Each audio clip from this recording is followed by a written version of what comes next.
So Africa historically tumestruggle sana kuadopt new technologies. Ukiangalia all of African history. But ukiangalia even more closer to home, closer to our recent history, hii ni a part 2 of why it is becoming harder and harder for African countries kuadopt hata new technologies ambazo ziko beneficial to us. So modern day drone technology ni technology iko almost at its infancy. So modern day drone technology as per now ilianzia hapo around 2010 to 2013.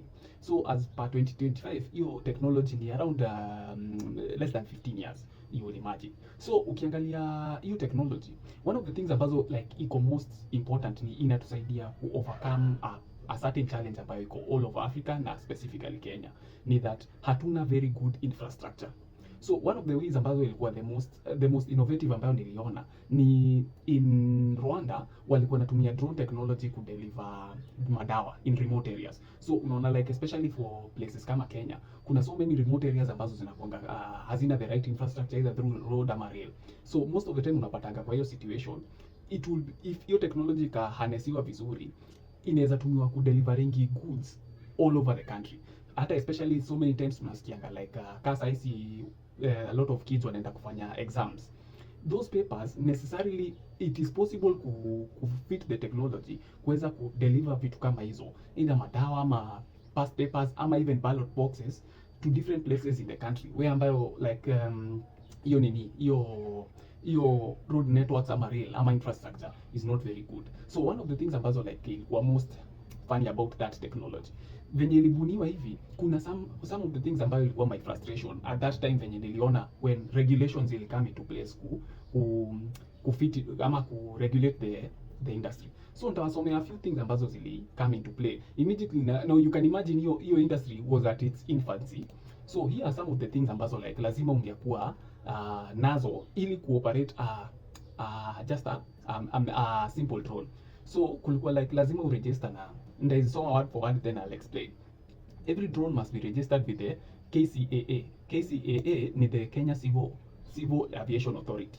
So every drone lazima uregister nini na KCAA and issued a certificate of registration.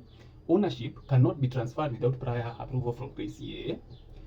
Importing a drone or its components requires a permit from KCAA and security clearance is required in some cases. For a drone that is already in Kenya, those regulations become effective 6 months after the registration ama the law was passed. So ndio some of the regulations ambazo zilikuwa zinapasiwa at the infancy of this technology. So nilikuwa na tally up all the requirements ambazo zilikuwa zinahitajika ndio uweze kuwa in compliance with the law. Ilikuwa inakuhitaji wewe kuwe na almost 100 to 150,000, na hiyo haujanunua the drone, hiyo ni for compliance peke yake. Hebu imagine compliance ina require the average Kenyan between 100 to 150,000. So like a rich country, hiyo ni kitu ambayo iko well above the reach of most Kenyans. Kama compliance pekee ina cost more than the drone, hiyo ni kitu ambayo umetoa hiyo technology from adoption. So kitu kama hiyo technology kama hii ambayo like inaweza saidia a lot of Kenyans na inaweza revolutionize venye vitu zina either sendiwa ama zina transferiwa, inaimpidiwa at its infancy, haipatiwi to the people who will be most innovative in using it, especially hata for so many applications, not only hata that's before tofike mambo ya photography na shooting videos. So it's almost like our systems are an impediment to adoption of technology. Plus any industry worth potentially billions. These regulations ni some of the things ambazo tunafaa kuangalia, to look into. Hatuwezi kuwa na such heavy regulation hata before the adoption of a new technology that will actually be of help to us. So hiyo ndio some of the things ambazo ninakuja kuona. So it's almost, for lack of a better word, easier to break the law than to be in compliance with it, especially now with all these new technologies ambazo zinakuja, last of which ambayo ni cryptocurrency ambayo ni in the finance sector na niko very heavily embedded in that, na hiyo ndio nitakava on the next video.